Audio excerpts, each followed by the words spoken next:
Part 1. The director of an engineering company is interviewing an applicant for a job. First, you have some time to look at questions 1 to 6.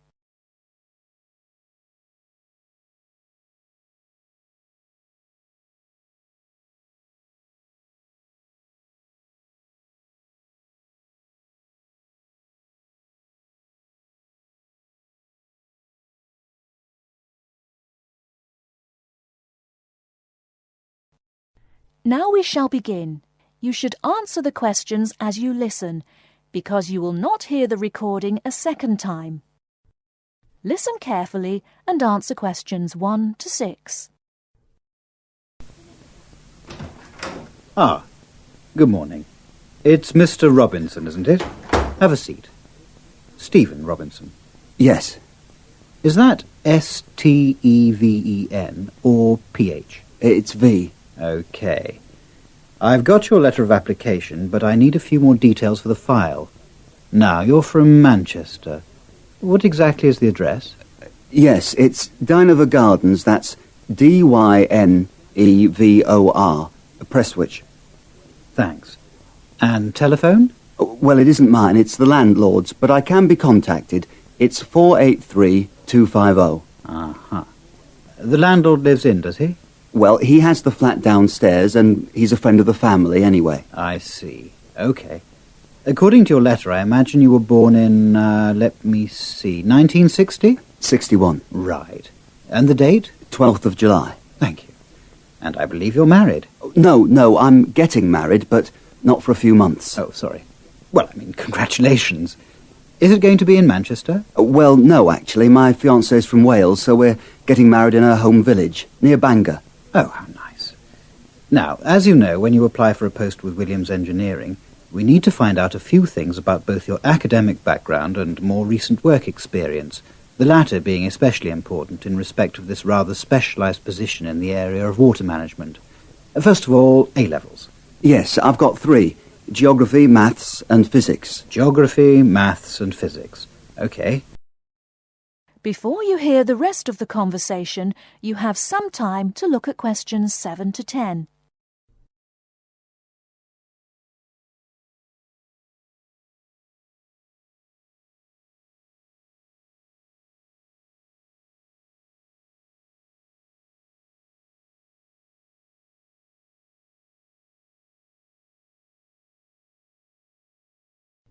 Now listen and answer questions 7 to 10. And what about your degree? I went to Sheffield University and got an engineering degree, with water management as my specialisation. Uh-huh. And as for work experience, I started out after graduating in 1986 in China, working for the Chinese government. Did you work as a volunteer? No, I did get a nominal salary. It was a 2-year irrigation project. That sounds fascinating. How did you organise that? You say it wasn't a British company, then? No. My university had links with a Chinese engineering university, so it was organised at that level. And after that? Then I came back, moved to Manchester, and have been working with Latimer Engineering since then. And what exactly are you doing for Latimer? Oh, I'm working in irrigation again, this time as a project research assistant. Great. I've got your details. Now let's move on to a more general discussion about what we're looking for.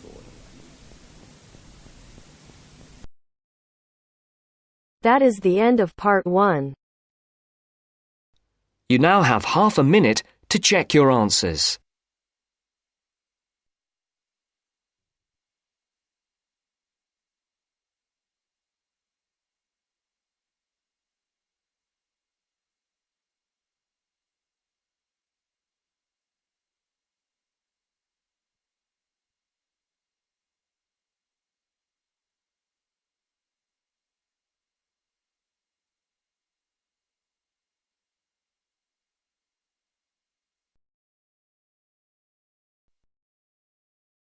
Now turns to Part 2.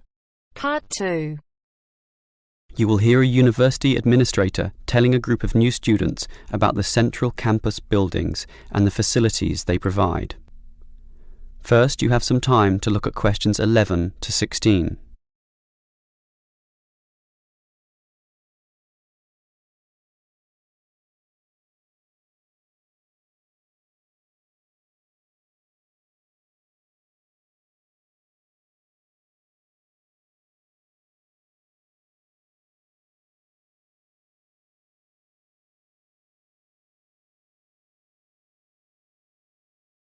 Now listen carefully and answer questions 11 to 16.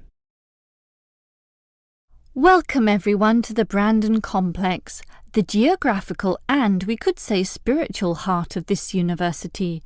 This is basically where everyone eats too, as you can see by looking around. There are many different cuisines here, Chinese, Indian and Middle Eastern, plus the usual fare of a local type, all in that corner over there. We have many shops here too, but the biggest is Wilson's, right there, providing clothing and hardware. That's next to all the restaurants. Now, on the opposite side of Wilson's we have 3 shops. The one in the corner there, closest to the restaurants, is for DVDs. Yes, the DVDs are cheap and affordable, and you can also rent DVD players as well. Moving on, in the corner directly opposite Wilson's is the Student Union office. Incidentally, you are all encouraged to join the Student Union, as a Student Union card gives you many benefits, including discounts on basically everything you can buy here at the Brandon Complex. Outside this complex, on the other side of the road, you can just see it from here in fact, is a building that we call by the rather unusual name, the H Building. Next to this, on the other side of some trees along the main road, is the Engineering Institute, but that doesn't have anything to do with the Brandon Complex. One last thing is that just outside this door, near us here, you can see a grassy oval patch. Well, that's the playing field for what we simply call the fitness room, which is alongside. So you can put on some calories here at the restaurants and then burn them off at the fitness room afterwards. Oh, I forgot to mention this shop right here, in the middle, beside the Student Union. It's the bookshop, and as you can see, it's always busy, always popular. You can buy newspapers, magazines and stationery there, plus a few clothing items as well, just as you can at Wilson's. Why don't you go and take a look right now? Before you hear the rest of the talk, you have some time to look at questions 17 to 20.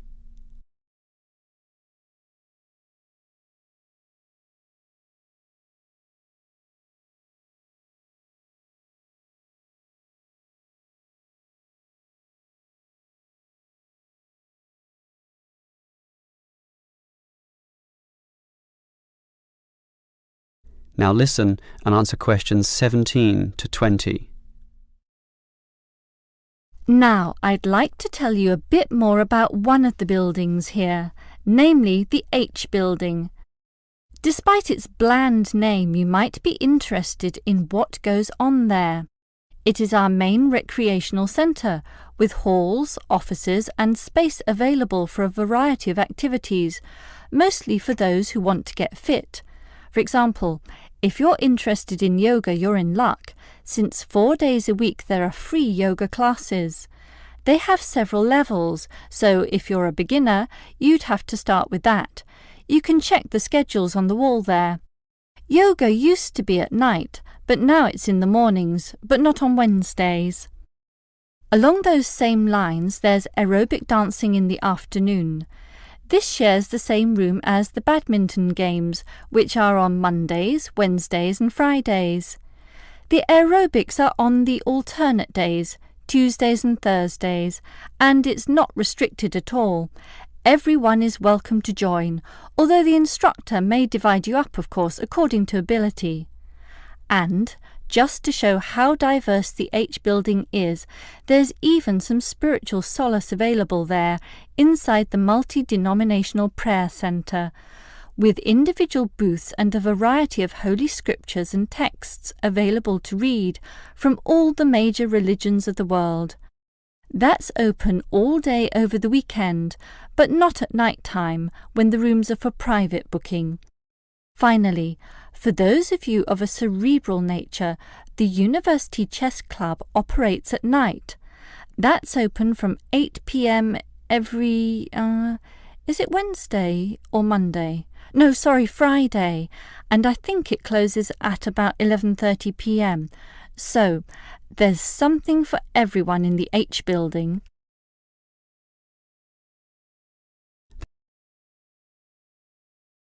That is the end of part 2.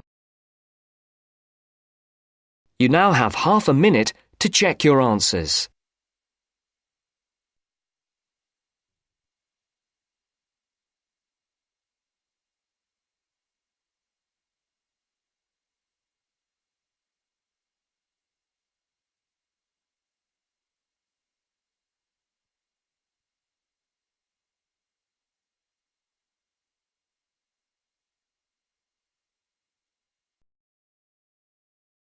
Now turns to part 3. Part 3.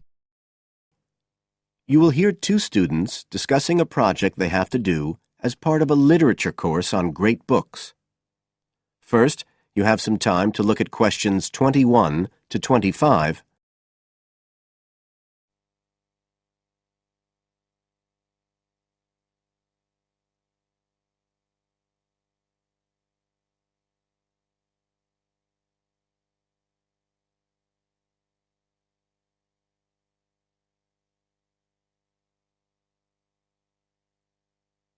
Now listen carefully and answer questions 21 to 25.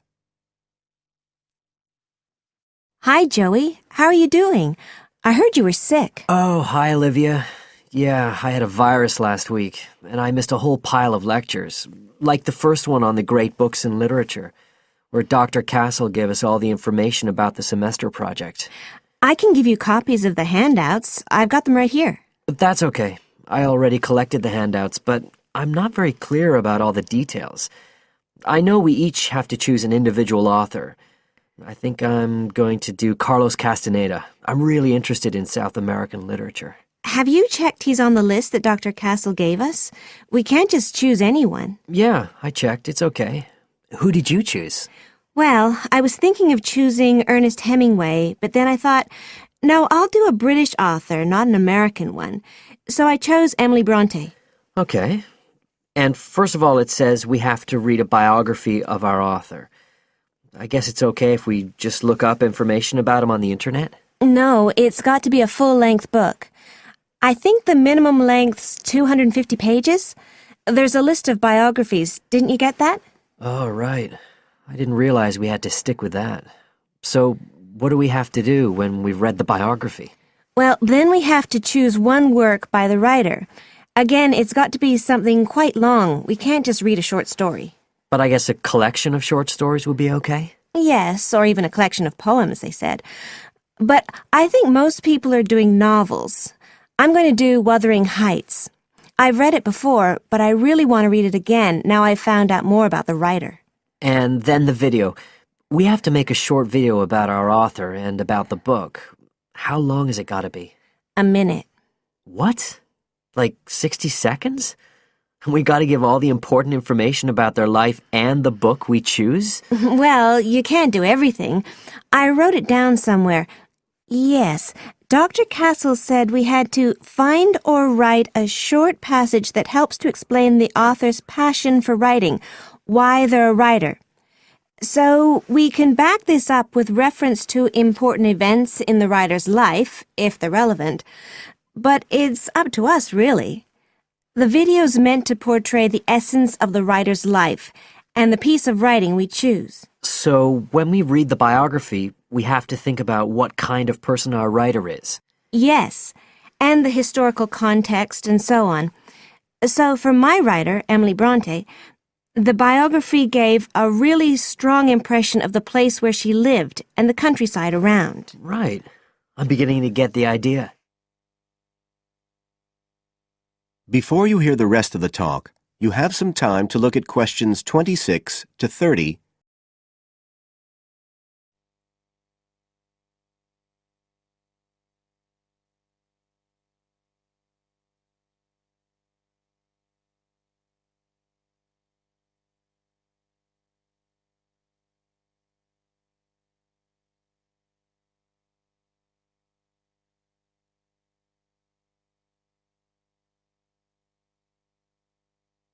Now listen and answer questions 26 to 30. Can I check the other requirements with you? Sure. The handout said after we'd read the biography, we had to read the work we'd chosen by our author and choose a passage that's typical in some way, that typifies the author's interests and style. Yes, but at the same time, it has to relate to the biographical extract you choose. There's got to be some sort of theme linking them. Okay, I'm with you. And then you have to think about the video.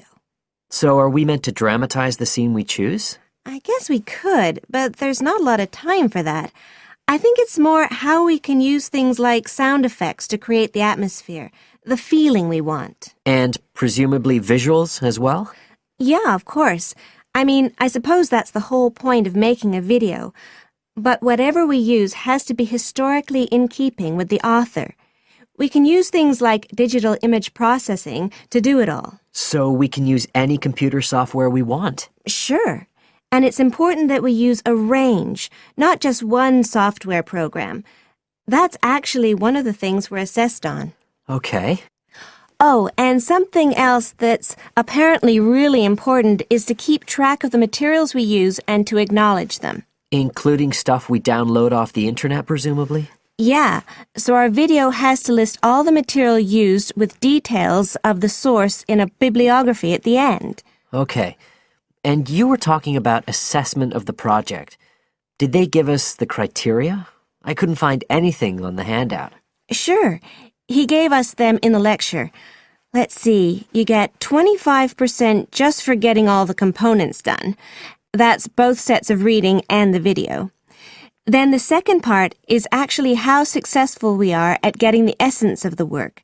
They call that content, and that counts for 50%. Then the last 25% is on the video itself, the artistic and technical side. Great. Well, that sounds a lot of work, but a whole lot better than just handing in a paper. Thanks a lot, Olivia. You're welcome. That is the end of part 3. You now have half a minute to check your answers.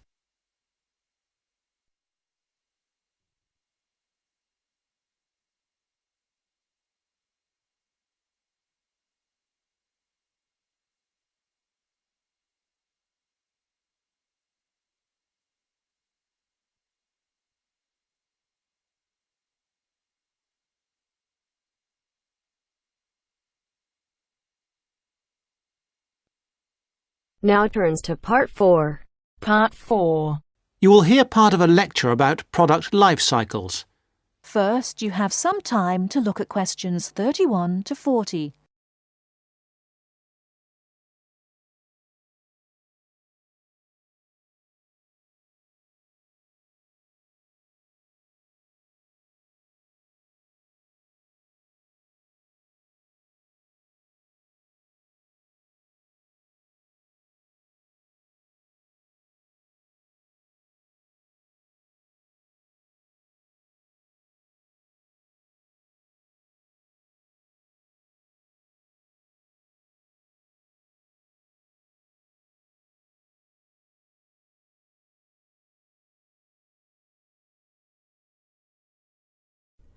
Now, listen carefully and answer questions 31 to 40. I'm going to begin my lecture today with a look at product life cycles. Now, as we go through the product life cycle, I will be trying to raise some issues which are important with regard to each phase of the cycle. I won't have all the answers for you this morning. This one of the lecture series is just to get you started and, I hope, interested. Let's start with the first phase of the cycle, that of product design. This is really the most important part of the cycle. We often talk as if it is consumers who are responsible for recycling, and so they are, but in reality, the major responsibility must be borne by designers.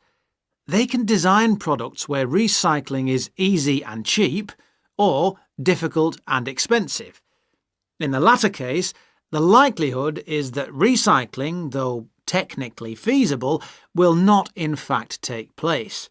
Now, don't jump ahead, because the second stage is not product manufacturing, but rather that of materials acquisition. This is the activity we do when we mine coal or other minerals such as gold or iron or copper. In addition to mining, there is harvesting, which includes the cutting down of trees as a first step in the making of furniture or paper, or fishing. These activities have costs which are not only money costs. Pollution is one of the extra costs. We have also to think whether the resources we use are renewable, such as trees, or not, such as coal and other minerals. The third stage is not manufacturing either. It is materials processing. This is where we take the raw materials and use energy to change them into a form that can be used in manufacturing. For example, trees must be turned into paper or oil into plastic. The cotton plants that grow in the fields must be turned into cloth. All of these activities require the use of chemical processes, and, as with all chemical processes, waste is produced, often of a dangerous kind. And now we come to the manufacturing stage. This is usually the most expensive in terms of cost and energy and waste. The wastes are often those that contribute to global climate change. For example, we make 41 billion glass containers, mostly bottles, each year, and we throw most of them away. A lot of manufacturing seems unnecessary if we could only organise things better. And this could mean greater profits for the manufacturing companies too. Stage 5 is packaging. Many products are packed in paper or plastic, which themselves, of course, have their own processes and costs. Excessive packaging is often criticised, but it must be remembered that packaging serves a purpose, often more than one purpose, such as maintaining freshness and hygiene, as well as providing information. In our globalised world, we must never forget the next stage, which is distribution. This is the stage where transportation and energy play a big part. Lorries, trucks, trains, planes and ships all use up the precious stocks of oil and, as we know, generate greenhouse gases, which, as we hear again and again, contribute to climate change. Stage 7 is the point of it all, using the product. Looking after products, using them in the recommended ways, timely repair and maintenance all reduce the need for early replacement and reduce the number of products in landfill sites. We should not encourage the purchase of single-use products, that is, products which are designed for use on one occasion only and then to be thrown away and replaced.